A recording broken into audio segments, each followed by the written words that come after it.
Welcome to Mayowa's world. Okay, y'all, I have taken a very long break that was low-key unexpected because I wanted to actually film over Christmas break. I was feeling guilty as like a content creator. You're like aware of, I was trying to keep momentum up. And I know Christmas time people really like to like watch stuff, but energetically I just wasn't there. And then I started to feel guilty that I took a break without announcing that I was taking a break. But then I just was like, you know what? Hopefully you all understand that if I'm not posting, it's probably because I'm downloading. And I think it was kind of a lot for me when I moved back to Nigeria and like I was immediately posting because I feel like the place really influences you and like has to like everywhere you move, like I feel like it needs to marinate you before you're like your full self. And also hard things for me was like my electricity. Like right now, this time period, my electricity has been so bad. Like I only get guaranteed electricity from 7 p.m. to midnight. But before 7 p.m. in the daytime when it's hot as shit, when it's hot as hell, because right now it's something called Hamatan season, which is a very dry and hot season. Right in the daytime there is no electricity, so we have no AC, I have no fan, and I feel like so like it's like you feel so hot and you feel like you can't do so much because you're just so hot all the time. And it really brought me into thinking about how like so much productivity of Nigerians just gets dissipated or like lost because of the fact that there's so many factors. Like today, this is the first day in the 2.5 months I've been back that I have electricity for 2 days, like in the daytime, 2 days in a row. Like I'm so grateful. So I was like, okay, mentally I feel like I can, make a video because I know that I'm not gonna be sweating and like uncomfortable. So that's kind of what's been going on. I took a break and right now I'm at a place in my life where I feel like I need to like cut out a lot of noise. Like a lot of things overwhelm me right now and I feel like it's probably because, I think sometimes when you feel very overwhelmed by things or things, I just feel more sensitive and I feel like that's probably when you're like, changing or shedding. So I'm giving myself space.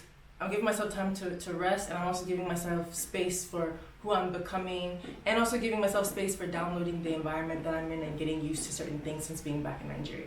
There have been like really like serious things that have happened since I've moved here that I really haven't shared because I've been I was trying to stick to a schedule of like posting certain things that I really care about, but now as time has passed, certain things that I was really impassioned about, I don't feel the same kind of passion. I feel passionate about other things. Like something that I really want to share is a lot of the vlogs. Like I've been traveling a lot around Nigeria and I want to share some of those. So in this video, I'm going to be sharing it towards the end.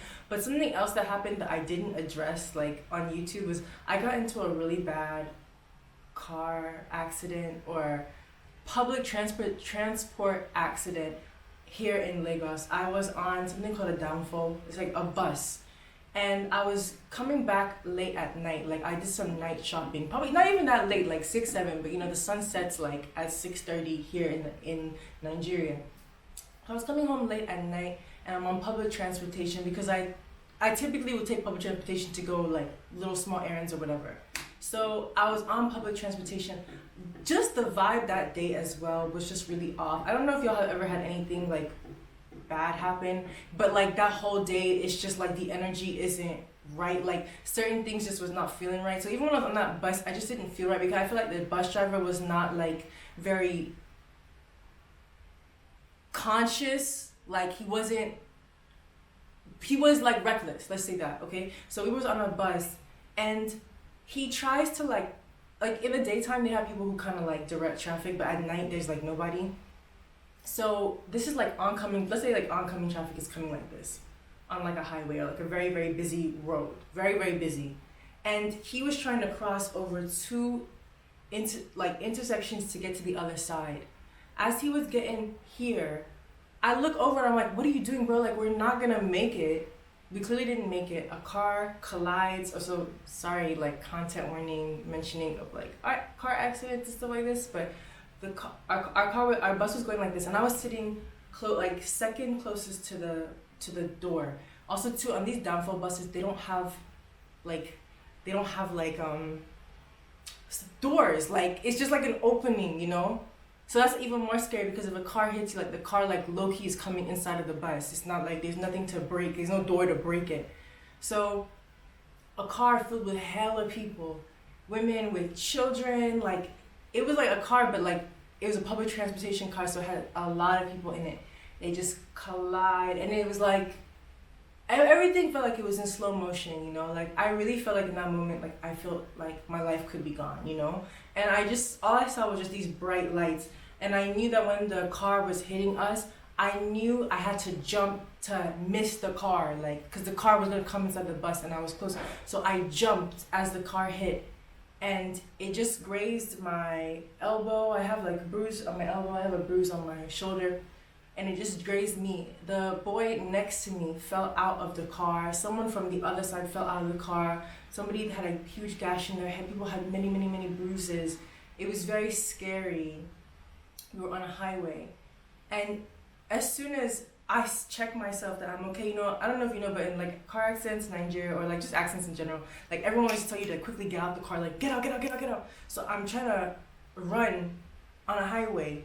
And as I'm running, this guy says to me, to me actually, but I guess everyone, he goes, didn't any of you die?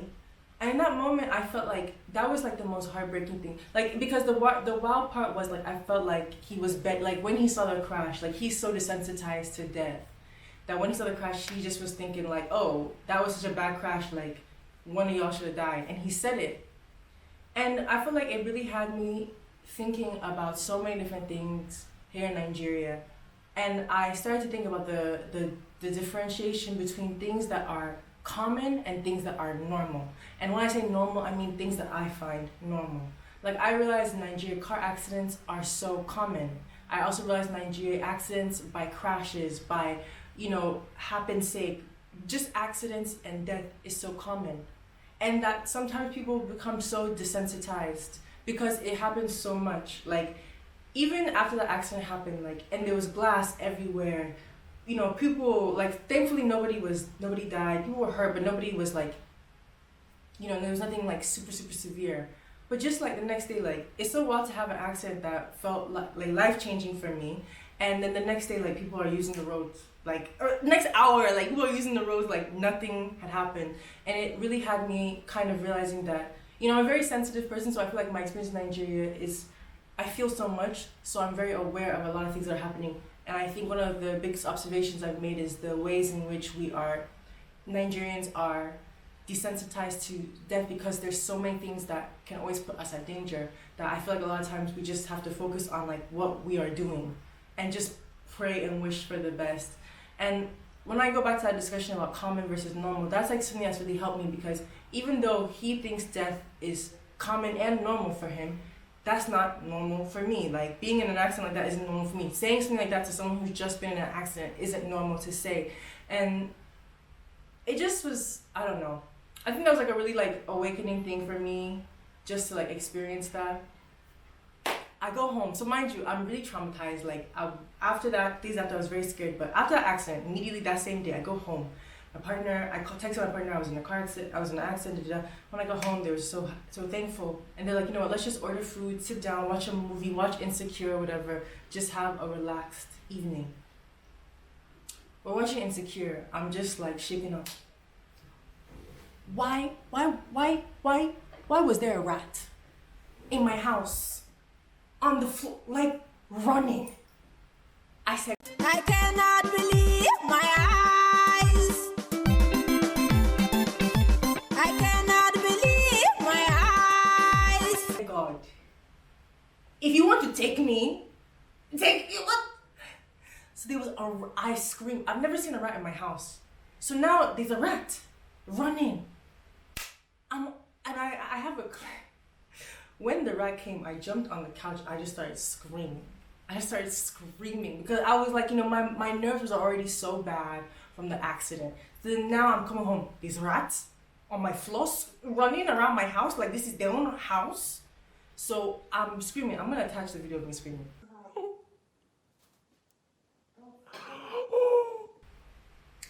Then my partner becomes warrior. For Wakanda.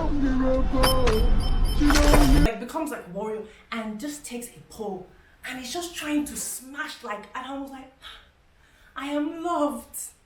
Because if it was up to me, I would pack my things and leave the house. That might have just been my trip back to, I would have been gone. But they were stabbing, trying to smash, trying to kill this rat on my behalf, which I was so thankful for. They ended up tag teaming with the person who, like the door person, and they ended up just killing the rat, and I was so thankful. But that was in the same day, so I was like, rat in my car accident that almost, I felt like I was going to die, but thankfully I did not die because I jumped, and then now rat. It was, fast forward a couple weeks later, my partner catches malaria. Malaria is, fortunately I have never had malaria, which is also very wild. Because I'm coming up to 1 year like living in Nigeria, but I haven't had malaria. I'm not trying to wish it on me, please, I beg. No malaria, but they end up getting malaria. It was very scary to watch someone have malaria. And I also, we talk about like that theme, sorry, I'm just checking the time. Okay, 11 minutes. You know how I was talking about that theme about normalcy versus common? That was another moment because malaria here is very common. So when I didn't know what to do because I just need to go to the pharmacy and get some malaria medication, but I didn't know what to do about the fever or what to feed them or all these things. Like I had found out that like you shouldn't give someone like citrus or like lemon or orange when taking malaria medication because it can counteract the medication. But when I asked Nigerians what to do, a lot of them were like, hey, it's come on, you'll be fine, just wait it out, you're good. And then when I told my American friends I had malaria, they're like, I hope you don't die. Like, and I was like, oh my God, so look at this. Like, this is something that is common and normal in Nigeria, but in the West, it's literally neither of the above. And it's such a severe and sad thing to watch someone suffer so much like that I really, it was really sad. But thankfully, we ended up getting it all sorted. Everything ended up being okay. But I realized for myself, I don't want to lose my empathy. That's what I'm trying to say is like, sometimes I feel when you see so many things that are scary or traumatizing or severe, it's very easy to lose your empathy, to become numb. And I remember this one time, content warning mentioning of like police, I was on a ship. I feel like also I'm talking about Nigeria sound bad, but it's like not so binary. But I was on our ship got seized by the Navy, the Nigerian Navy, and they did some really terrible things to some people on the ship, and I was very upset, I was very angry and scared, very scared to be held like the Navy to seize. Anyway, there's something that happened, and the person I was with was like, you need to get used to it, this is Nigeria. And I was like, I'm not gonna get used to it. I'm not gonna get used to injustice. And that's not on me being in Nigeria, that's me being anywhere in the world. Like, if you see things enough times, like, people find it to be normal, and I think it's so important if you want to be someone who changes yourself and even changes a part of the world. Like, you can't be someone who becomes normalized to things that are bad. Every time I see something bad, I want to be able to check in with myself to say that this is bad. I don't care if it's normal. I don't care if everyone is just having fever and malaria and being forced to work. That's not normal. And like, I need to, I think sometimes when I was younger, I tried to like travel places and change my norm to fit the norm that I'm seeing. But I really feel like for me to hold on to myself and my sensitivity, which is my strength, I need to also identify that these things are not normal. These things are very sad. And I don't know how these things are going to change, but it's important for me to state what I'm actually seeing. And I'm at a very pivotal place right now with me being in Nigeria where there's like some things that like this place is so fascinating for me because there's certain things I've been here for nearly a year now, and there's certain things about this place that I love. Like this, I know I'm supposed to be here, as in I was called to be here, and there's certain things that I get from this place that I could never get somewhere else. Like for me, the biggest thing I like is like access to understanding my culture deeper, access to understanding West African spirituality deeper, access to understanding Yoruba people deeper, Yoruba culture deep, like access to good food, and my body feels better because the food is doing better for me. Like access to good indigenous black soap, access to like just so much culture, so much, equally so much beauty. But at the same time, I also know that I have seen things that are also very scary, even within all the things I just mentioned. Like, and I feel like whenever you go anywhere, I think that these things always happen where you have like your like the excitement. I'm still excited about this place, but like the newness is now becoming more normal, and then you have to ask yourself like, okay, you have to kind of have a vision. And so now I think I'm getting to that point right now with being here where I feel like I'm having to double down on my vision, and I think I'm actually becoming more like I feel like right now in my life I need to like walk this journey alone. Living here to coming here by myself, like I do things alone, but I think there's a lot of things I need to just like learn to embrace being alone. And I'm curious, like if you made it this far to the end of the video, like what are some things that help you while being alone? Like how do you guys deal with being alone? As people who like live alone, or if you move to a city and you don't have that many friends, like right now, like I don't think I'm supposed to be like making a lot of friends. I just kind of get that energy like right now that I'm supposed to just actually spend a lot of time alone. So like how do y'all deal with like not having new friends in a city, and how do you deal with like just constantly doing everything alone by yourself, you know, like what things help? Because that's something that was one of my, you know, goals, is to learn to embrace that for myself. And something that's been just really, okay, I'm checking the time. Okay, something that's just been really like joyful for me has been traveling, has been seeing different places in West Africa, and that's something that I want to continue to do. And I have all this footage from when I was in Badagry that I really want to share and show, because it was just so much fun for me. And I think every single time I keep traveling in West Africa, I feel like I get to know, in Nigeria, I feel like I get to know history that is not told, and I get to know myself. While I was in Badagry, I just want to say quickly, while I was in Badagry, I went to the slave ports, and I would not advise people to go to it because I feel as if the way that they explain the history is very, once again, desensitized. And like the way he was saying it was almost like he was laughing, and it wasn't funny. So I just feel like it's very triggering. And I think as someone who grew up in Georgia, who grew up seeing plantation tours and all that stuff, when you've seen one, you've seen them all, in my opinion. Like there's nothing new that I'm seeing at these places that I haven't already seen online or heard through the wayside. Like I'm not so curious about seeing and hearing really traumatic experiences in depth. I'm a very empathetic person, so like that comes natural for me. So I'm more so curious about the history they don't say. That's what I'm very curious about. And I know that's like very, I feel like I'm saying that in a very cryptic way, but there's so much that is not told. And when I talk to the guide one-to-one, he's telling me things that he's not saying on the tour, and that's kind of where I'm at. But I want to show you guys my experience in Badagry. I went to go see my partner's family, and it was very fun. Yeah, what were you about to have? Palm wine. Palm wine.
How's it feel being here?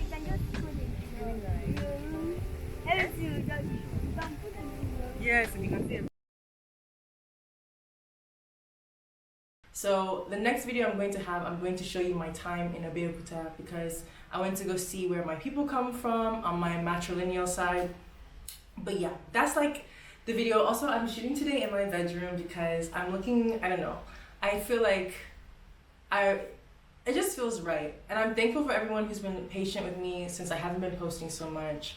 But yeah, today's question is really going to be about like, how do you deal with being alone? So I hope you guys have a great week, and hopefully I'll show you something soon, if the electricity is consistent. So thank you everyone, bye.